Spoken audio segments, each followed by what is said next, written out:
Welcome to Judo is Life. But before we get started, it's great to understand the rules of Judo.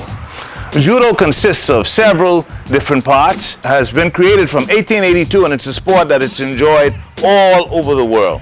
And so, why do people go crazy over Judo? Because it's a grappling tradition. There are several ways that you can see grappling in Judo. First of all, to score a Judo match, you can win by throwing an opponent to his back. And there are really four different categories of throwing an opponent to his back with control. The first are the hand techniques. Demonstrate for me, gentlemen, Ippon Seonagi. One of you.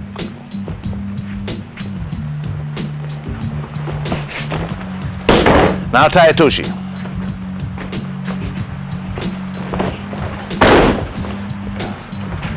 One of the other categories of throws involves using your hip, throwing your opponent over the hip as a pivot point. And now my demonstrators will demonstrate Ogoshi and Koshiguruma. It's okay, Soraya Goshi, throwing the opponent over the hip. Now, the next technique that we're going to use shows using the legs. Using the legs. And when we use the legs, we can use the legs to sweep an opponent down, to knock an opponent down. And so now, demonstrate Sasai to Surikomiyashi. Front sweep, let's go. All right, now Diashi Barai. Move him, and sweep.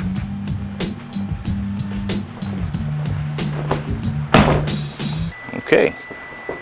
All of these techniques can take a person to the back, but you can also go on your back or side to throw a person.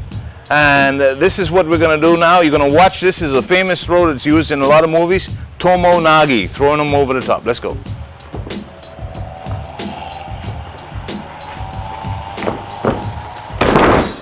Great. And now, Sumigaishi, inside the leg.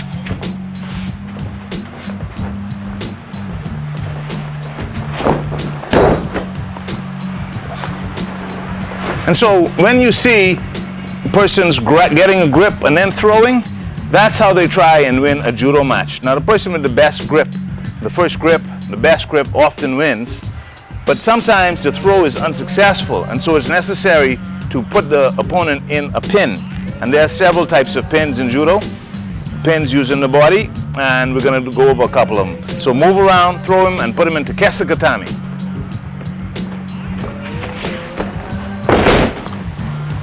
Here he'll try to hold him for a number of seconds. Now reverse it and put him in Yokoshi Okatami.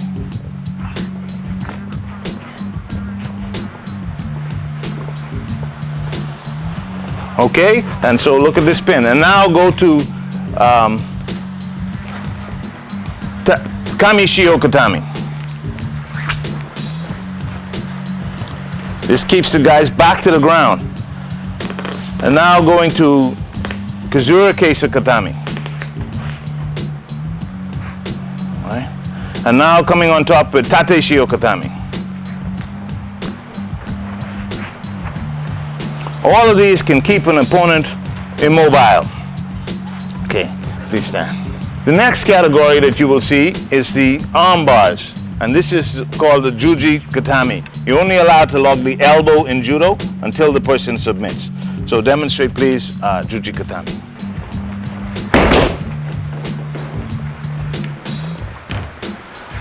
Locks the elbow in place. And the final category of scoring a positive point is through shimewaza, strangulation. But the strangulation isn't against the trachea, it's against the carotid arteries. Demonstrate a takedown into a shimewaza.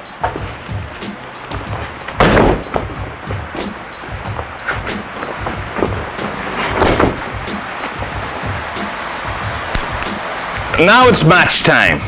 And during a match, there are many things going on. First of all, there is the referee. And behind the referee is often a group of officials. Then there is the coaches, coach for one team and a coach for the other team. And then there are the fighters themselves. And so we're going to go through a couple of mock matches so you can see how Judo is scored. So the fighters walk in from with their coaches, and then the referee indicates for them to come forward. When the referee indicates for them to come forward,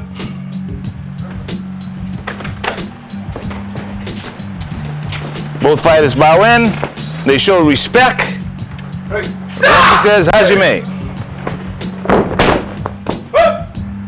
Now the referee gave a signal of ippon. That means it's a full point. That means that the person was thrown completely on their back or pinned on their back.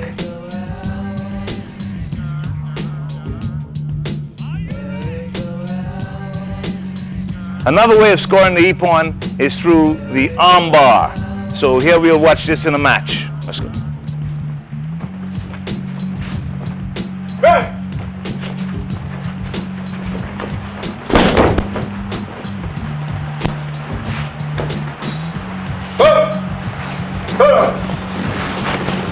And yet another way of scoring an ippon is through the pin and the holding of the person for a number of seconds. This is called the osekumi waza.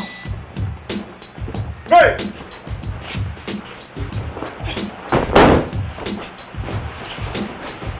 Sakami!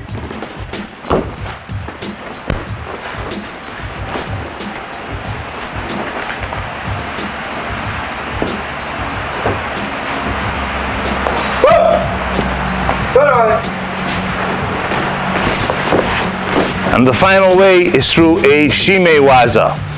This was a choking technique. Hey!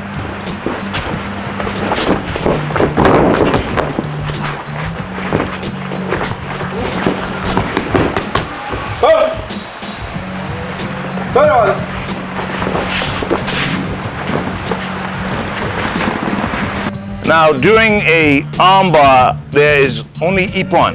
During a shimewaza, there is only ippon. But the second category of point can be scored in the throws as well as in the hold downs. If the hold down is between 10 seconds and 19 seconds, it's called a wazari. If the hold down is greater than 20 seconds, it's an ippon. If the throw is not largely on the back, but it's with control and to the side, it is a wazari. So my fighters will now demonstrate a wazari and an ippon.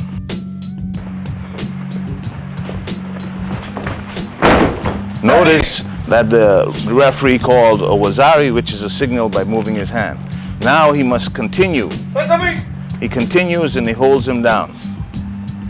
He needs another wazari, which is 10 seconds to hold this pin for more than 10 seconds because 2 wazaris equal an ippon.